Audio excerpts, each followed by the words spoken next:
ইচ্ছে থাকলেও কিন্তু অনেক সময় উপায় থাকে না, আর সেইটাই কিন্তু আজকে খুব হাড়ে হাড়ে টের পেয়ে গেলাম। কারণ বাড়িতে ঠাকুর আসার পরেও কিন্তু আমরা পুজো করতে পারলাম না, এর থেকে খারাপ কিছু আমার মনে হয় না আর হতে পারে। আর কেন পুজো করতে পারলাম না সবটাই কিন্তু ব্লগে শেয়ার করে দিয়েছি, তো তোমরা দেখতে থাকো। হ্যালো এভরিওয়ান, আমি সোমালি, আবার একটা নতুন ব্লগে তোমাদের সকলকে। তো আজকের ব্লগটা শুক্রবার রাত থেকে শুরু করছি, আর এখনকার ভিডিও ক্লিপটা দেখে আশা করি বুঝতে পেরে তোমাদের দাদা ভাইয়ের বন্ধুরা কিন্তু আমাদের বাড়িতে ঠাকুর ফেলে গেল, আর সেই ভিডিও ক্লিপটাই কিন্তু আমি ওপর থেকে কিছুটা আর কি নিতে পেরেছি, কারণ সেই সময় কিন্তু দরজায় প্রচন্ড ধাক্কা দিচ্ছিল, সেই কারণেই আর কি বুঝতে পেরেই কিছুটা ভিডিও ক্লিপ নিয়েছি। আর তারপরে কিন্তু নিচে এসে আমরা সবাই মিলে ঠাকুরের দর্শন করে নিলাম, আর কি যে মজা লাগছিল তোমাদেরকে বলে বোঝাতে পারবো না। সেই যে দেখতেই পাচ্ছ আমাদের কার্তিক সোনার হাতে কিন্তু ফর্দও দিয়ে দিয়েছে, আর ফর্দতে যে কত মেনু ছিল সবটাই তোমাদেরকে কিছুক্ষণ পর পড়ে শোনাচ্ছি। তার আগে তোমাদের দাদা ভাই আমাদের কার্তিক সোনাকে ঘরে তুলে নিই, আর কার্তিক সোনা যে আমাদের ঘরে আসবে সেটা কিন্তু আমরা আগে থেকেই জানতাম, কারণ তোমাদের দাদা ভাইয়ের বন্ধুরা কিন্তু আগে থেকে একটু একটু হিংস দিয়ে রেখেছিল। আর এই যে আমাদের ফর্দ পড়া হবে। প্রিয় বাবা ত্রিদীপ ও মা সোমালি, বাবা ও বাবা, বাবা আমি তোমার কার্তিক, আমি কখন থেকে গেটের বাইরে ঠান্ডায় আমি দাঁড়িয়ে আছি, আমাকে কোলে করে তুমি ঘরের মধ্যে নিয়ে চলো, তুমি আমাকে পুজো করে কাকাইদের নিমন্ত্রণ করে খাইও। কি খাবে? আমার দাম 1001 টাকা, এই টাকা কাকাইদের হাতে তুলে দেবা। আমার কাকাইরা যা যা খেতে চেয়েছে, পোলাও, আলুর দম, তারপর হচ্ছে কি মটর পনির, চাটনি, পাঁপড়, তারপর হচ্ছে এটা কি লট চমচম, রসগোল্লা, আর হচ্ছে কালাকাঁদ। প্রচুর ডিমান্ড।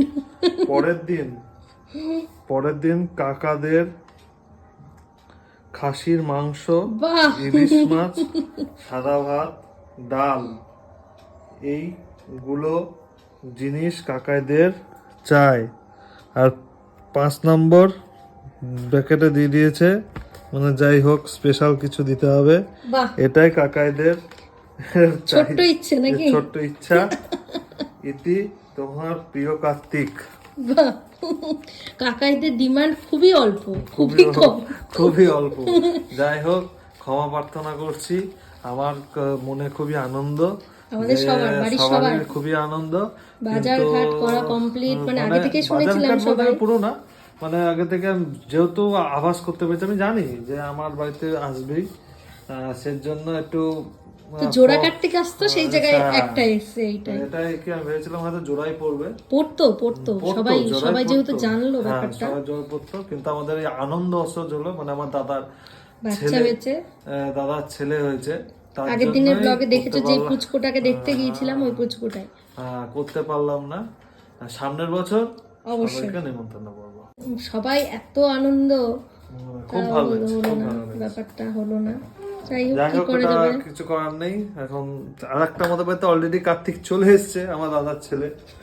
এবার তার জন্য এবছর হলো না, সামনের বছর হবে, ভালো আছে।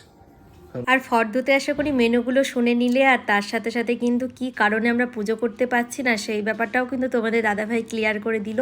তারপরেও আমি বলছি আমাদের কিন্তু চলছে আনন্দ। আমার ভাসুরির আর কি ছেলে হয়েছে, তো সেই কারণেই কিন্তু আমাদের চলছে আনন্দ অসহ্য, মানে এখনো পর্যন্ত 21 দিন কমপ্লিট হয়নি, আর 21 দিন কমপ্লিট না হলে কিন্তু বাড়িতে কোনো মূর্তি পূজা হয় না, আমাদের হিন্দু সম্প্রদায়ের এরকমটাই আর কি নিয়ম। তো সেই কারণেই কিন্তু আমরা পুজো করতে পারছি না, আর তার জন্যই আমাদের পাড়াতেই এক জায়গায় পুজো হয়, তো সেইখানেই আর কি ঠাকুরকে পাঠিয়ে দিতে হচ্ছে। ভীষণ খারাপ লাগছিল, মানে কতটা খারাপ লাগছিল আমি বলে বোঝাতে পারবো না। ঠাকুর আসা নিয়ে কিন্তু আমরা ভীষণ খুশি ছিলাম, কিন্তু ঠাকুরকে এইভাবে পাঠিয়ে দিতে হবে আমরা কিন্তু বুঝতে পারিনি।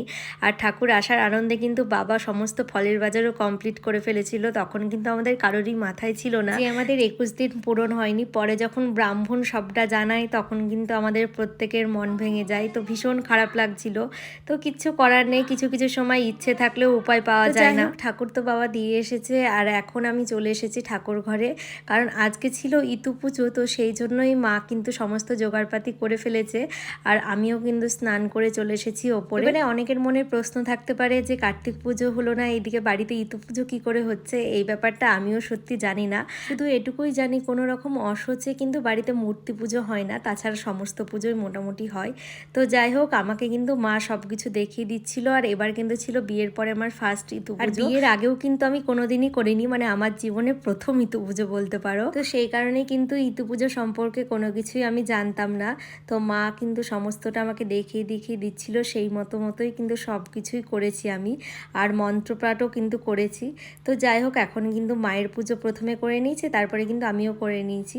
তো ইতু পুজো কমপ্লিট হলে আমি কিন্তু প্রত্যেক দিনের মতো ঠাকুরের পায়ে ফুল দিয়ে নিলাম। তোমাদের কার কার বাড়িতে ইতু পুজো হয় অবশ্যই কিন্তু কমেন্ট করে জানিও। আর এই যে তোমাদের দাদা ভাইও কিন্তু ছাদে চলে এসেছে, আর এই যে এটাই হচ্ছে আমাদের বাড়ির বিড়াল। তোমাদের দাদা ভাই কিন্তু সব সময় ওকে নিয়ে খেলা করে, আর এরকমটাই ওকে ভালোবাসে। আর আজকে কিন্তু আমাদের বাড়িতে আমার ভাই এসেছে, এটা একটা আমার কাকার ছেলে। ও কিন্তু বেথুয়ার পাশে এক জায়গায় পরীক্ষা দিতে এসেছিল, আর আমার সাথে দেখা করতে এসেছে। আর আজকে সকালে কিন্তু টিফিনে হয়েছিল চাউমিন, নিরামিষ চাউমিন। আর আমি যেহেতু উপোস করেছিলাম, সেই কারণে কিন্তু পুজো কমপ্লিট হলেই নিচে এসেই প্রথমে খেয়ে নিচ্ছি, আর ভাইকেও কিন্তু দিয়েছিলাম। তো যাই হোক, ও কিন্তু দুপুরেই খাওয়া দাওয়া করে বেরিয়ে গিয়েছে। আর এখন হচ্ছে সন্ধ্যেবেলা। সন্ধে কেন রেডি হয়েছে সবটাই বলছি তোমাদেরকে। তার আগে বলো, আমাকে এই শাড়িটা পরে কেমন লাগছে? শাড়ি পরতে কিন্তু আমি ভীষণ পছন্দ করি, সেটা বিয়ের পরে বলে না, বিয়ের আগে থেকেও কিন্তু যে কোনো অনুষ্ঠানে আমি শাড়ি পরতাম। আর শাড়ি পরে সাজুগুজু করার কারণটাই হচ্ছে আমার কার্তিক সোনার যেখানে পুজো হচ্ছে, তো সেখানেই আর কি পুজো দেখতে গিয়েছিলাম। আর এখানে কিন্তু 17টা মতো কার্তিক ছিল, প্রত্যেকেরই কিন্তু পুজো হচ্ছিল। এখানে মানসিক করেও অনেকে কিন্তু কার্তিক দেয়। আর অতগুলো কার্তিক ঠাকুরের মধ্যে আমাদের বাড়ির কার্তিক ঠাকুরটাকে ভীষণ নিজের মনে হচ্ছিল, আর ভীষণ খারাপ লাগছিল। তো যাই হোক, এবার পুজো করতে পারলাম না, তো কি হয়েছে, পরের বছর ঠাকুরের আশীর্বাদ থাকলে অবশ্যই পুজো করব, আর খুব ভালোভাবে করার ইচ্ছে আছে। তারপরেই পুজো দেখা হয়ে গেলে আমি আর দিদি কিন্তু একটু বাজারে বেরিয়েছিলাম, কারণ আর 2-1 দিন বাদেই কিন্তু আমার মামা শ্বশুরের ছেলের বিয়ে। তো গিফট কেনার জন্যই কিন্তু আমি আর দিদি বেরিয়ে পড়েছি। আর কোন মঙ্গলসূত্রটা নিয়েছি অবশ্যই কিন্তু পরের ব্লগে দেখিয়ে দেবো। তো আজকের ব্লগটা এই পর্যন্তই, কেমন লাগলো জানিও। সকলকে টাটা।